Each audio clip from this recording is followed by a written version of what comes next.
Estamos aqui com o deputado Diego Garcia, deputado do Republicanos pelo Paraná. Deputado, muito obrigado por ter aceitado participar da entrevista. Começo perguntando para o senhor sobre aquele projeto que proíbe o uso dos celulares nas escolas. O senhor foi o relator do projeto na Comissão de Educação, agora ele está tramitando na Comissão de Constituição e Justiça. O voto do senhor foi o parecer do senhor, né, para o projeto foi favorável, o senhor defendeu a medida, essa proibição. Então eu pergunto, qual a importância de se proibir o uso dos celulares nas escolas e qual a expectativa do senhor para os próximos passos em relação à tramitação? Bom, esse é um projeto de lei antigo, é um projeto de lei de 2015, do deputado Alceu Moreira, do Rio Grande do Sul. Ele está sendo debatido e discutido há bastante tempo na Comissão de Educação. Foram apresentados vários outros projetos de lei que foram apensados a esse projeto e eu apresentei um voto, um substitutivo. Então, alterando o projeto de lei e trazendo uma nova perspectiva e visão.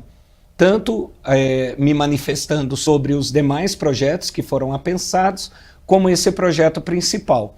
Ele proíbe o uso de aparelhos eletrônicos em sala de aula pelas nossas crianças e também no recreio. Proíbe o porte do aparelho para as crianças até o Fundamental 1. Seria a faixa etária mais ou menos dos 10 aos 11 anos de idade. E acima dessa faixa etária, do Fundamental 1, é permitido o porte, mas não será permitido o uso, nem em sala de aula e não no recreio. Há também algumas exceções que eu apresentei no substitutivo, para fins pedagógicos, ou seja, o professor ele quer fazer o uso de um aparelho eletrônico, de um tablet, de um celular, que normalmente as escolas têm disponíveis, ele poderá fazer o uso. Qual que é a diferença? A diferença é que normalmente o aparelho que foi adquirido pela escola, ele já tem ali os filtros para que a criança e o adolescente não acesse conteúdos inadequados, as redes sociais e perca o foco que é do aprendizado, do ensino na sala de aula. Então, normalmente, esses aparelhos já possuem esses filtros e já trazem essa proteção para as crianças e para os adolescentes. Eu coloco essa exceção, coloco a exceção também nos casos de saúde, pessoas com deficiência, caso, por exemplo, de uma criança com diabetes que precisa estar acompanhando, né, as questões de glicemia no seu sangue. Então, muitas das vezes, ela vai utilizar do aparelho eletrônico para isso.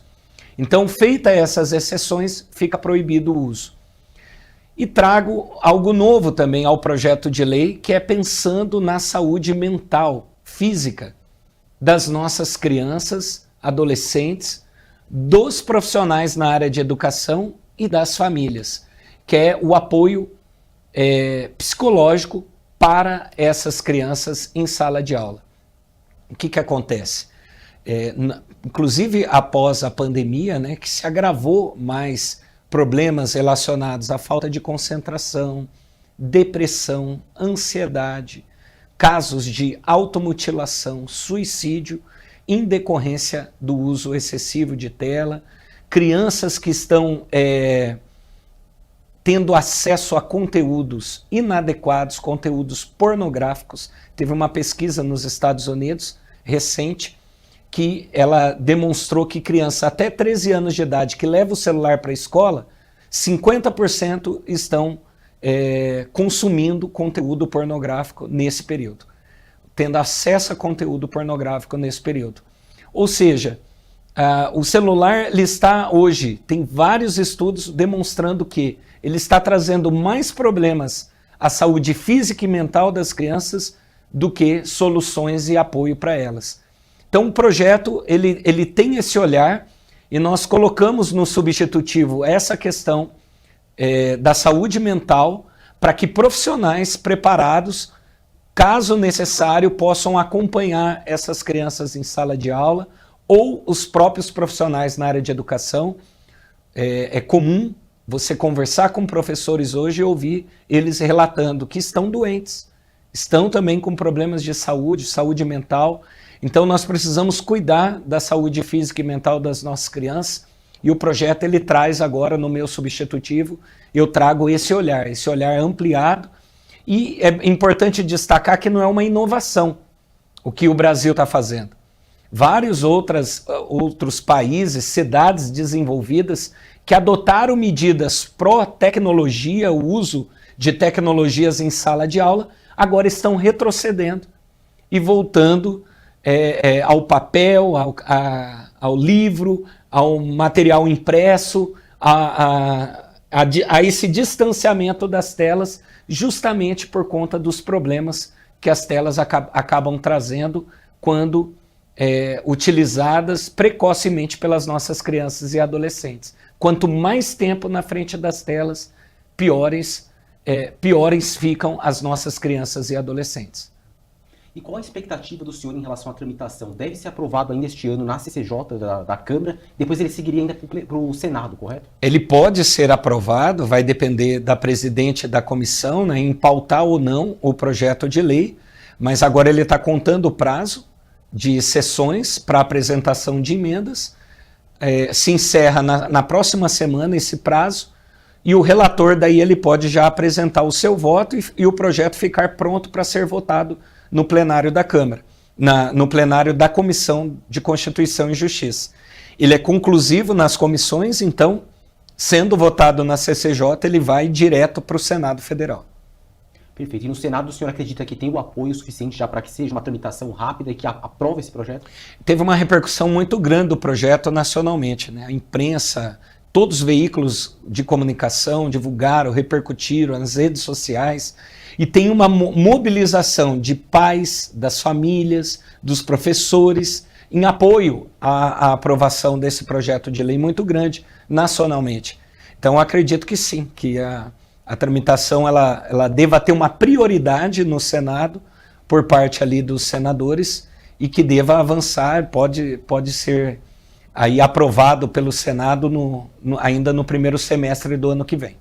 Tá certo. Deputado, indo para um outro tema, a Comissão de Constituição e Justiça está discutindo hoje uma proposta de emenda à Constituição que garante que o direito à vida é inviolável desde a concepção, o que na prática tornaria ilegal, na realidade, a realização do aborto, mesmo nos casos que atualmente a legislação permite, né, como de casos de feto anencefalo, os casos em que a gravidez oferece risco, impõe um risco à vida, né, da gestante, e também nos casos em que a gravidez é decorrente de um estupro. Queria perguntar qual o posicionamento, o senhor apresentou um posicionamento favorável ali à PEC, queria só entender se a gente não precisaria ter um cuidado com o texto, até como os governistas vinham apontando ali, de que seria uma defesa de estupradores. Como o senhor vê essa questão? Na verdade, a gente está na discussão dessa PEC afirmando o seguinte, que a grama é verde, porque na prática já está no artigo 5º da Constituição a inviolabilidade do direito à vida. A palavra que está sendo acrescentada agora é desde a concepção. Quando eu fiz um resgate histórico da discussão em torno do artigo 5º pelos nossos constituintes, as emendas que foram apresentadas a esse artigo da nossa Constituição, e na época os parlamentares entenderam que seria redundante colocar a palavra desde a concepção, porque estava claro já a questão da inviolabilidade do direito à vida, que justamente com esse foco de evitar os casos de aborto no país. E a nossa legislação infraconstitucional, ela seguiu essa mesma direção. Tanto é que o Código Penal, ele prevê que o aborto é um crime no nosso país. Então, outras legislações seguiram essa mesma direção, reforçando esse entendimento de que o aborto é um crime no Brasil. Só que o que acontece? Por que a necessidade de incluir a palavra desde a concepção hoje? O que mudou para incluir agora na Constituição Federal? O que mudou é que a gente vê um avanço no país, um ativismo judicial muito grande, caminhando nessa direção da flexibilização do direito à vida e da liberação do aborto no Brasil. Nós temos, por exemplo, a DPF 442, que pode ser julgada a qualquer momento no Supremo Tribunal Federal, que prevê o aborto até 12 semanas, em qualquer hipótese. Então, se a mulher está com dor de cabeça e quiser abortar, ela vai poder abortar. Então, em qualquer cenário, em qualquer hipótese. O que diferencia um bebê de 12 semanas para um bebê de 40 semanas no ventre dessa mãe, dessa mulher? Não existe diferença nenhuma. O bebê já está com o corpo todo formado, um bebezinho de 12 semanas, ele já tem até unha, os órgãos, né? O dedo, mão, olho. Então ele está todo formado, não existe diferenciação. Então a gente vê o avanço dessa agenda pró-aborto no país acontecendo, de passos de flexibilização do aborto até chegar à liberação total do aborto, como já acontece em algumas nações mundo afora. E isso é muito preocupante. Nós entendemos que isso é um retrocesso, até porque o parlamento ele que deve zelar por isso, por essa discussão e travar essa discussão dentro do Congresso Nacional e não no Supremo Tribunal Federal. Então, em decorrência do avanço dessa agenda, o Congresso avança também na mesma direção para criar medidas que possam proteger as nossas crianças no ventre de suas mães desde a concepção. Tá certo. Deputado, para encerrar, eu queria perguntar sobre qual a importância, né, o quão importante é para os republicanos ter o próximo presidente da Câmara dos Deputados, que o líder da bancada atual, né, o Hugo Mota, deve ser o próximo presidente, tem o apoio aí de praticamente todos os partidos na Câmara, de todas as bancadas, para que suceda aí o presidente Arthur Lira. Quão importante é para os republicanos ter o próximo presidente e quais deverão ser as principais características da gestão, na avaliação do senhor, da gestão Hugo Mota? Vai ser um marco para o partido, que é um partido teoricamente novo comparado a vários outros partidos no nosso país. É um partido que vem crescendo, tem uma curva de crescimento gigantesca. Agora, nas eleições municipais, foi o partido que mais cresceu proporcionalmente comparado a outros grandes partidos. E um partido que governa hoje o maior número de habitantes em 2 estados, que é o estado de São Paulo e o estado de Tocantins. Os 2 governadores são do Republicanos em número. O Republicanos hoje é o partido que governa o maior número, a maior população hoje no Brasil. Então é um partido que vem crescendo, obviamente que vai ser extremamente importante para a continuidade do crescimento do Republicanos, para o fortalecimento do partido, da legenda. E o Hugo Mota, eu sou vice-líder do partido hoje na Câmara, o Hugo é o líder do partido, eu conheço de perto, é um deputado jovem, acredito que eleito será um dos presidentes mais jovens da história do Congresso Nacional, da Câmara dos Deputados. É uma pessoa que vai com certeza trazer um olhar mais inovador para a Câmara. Nós precisamos destravar o Congresso Nacional, as pautas que estão paradas no plenário, nas comissões. O Congresso precisa recuperar um pouco do seu protagonismo, até por conta daquilo que a gente acabou de falar aqui, quando o Congresso não faz o seu papel, hoje o Judiciário está interferindo e fazendo, né? Muitas discussões que deveriam se concentrar dentro do Congresso Nacional. Então eu acredito que o Hugo ele vai ter essa capacidade, essa habilidade para trazer essas discussões que são necessárias e a gente conseguir avançar no que é necessário nos próximos 2 anos ali no parlamento. Eu vejo com bons olhos, conheço o Hugo de perto, sou vice-líder dele hoje na Câmara, jovem, articulado, sempre ocupou papéis de lideranças, foi relator e presidente de comissões importantes dentro da casa, então está preparado, está pronto para esse desafio e, obviamente, como é meu colega, amigo de partido, torço para que seja um sucesso, e o sucesso dele é o sucesso do nosso país. O parlamento tem um papel muito importante hoje de decisão, de tomadas de decisões, e o Hugo vai ter toda a habilidade, com certeza, para conduzir esse processo nesses próximos 2 anos. Tá certo.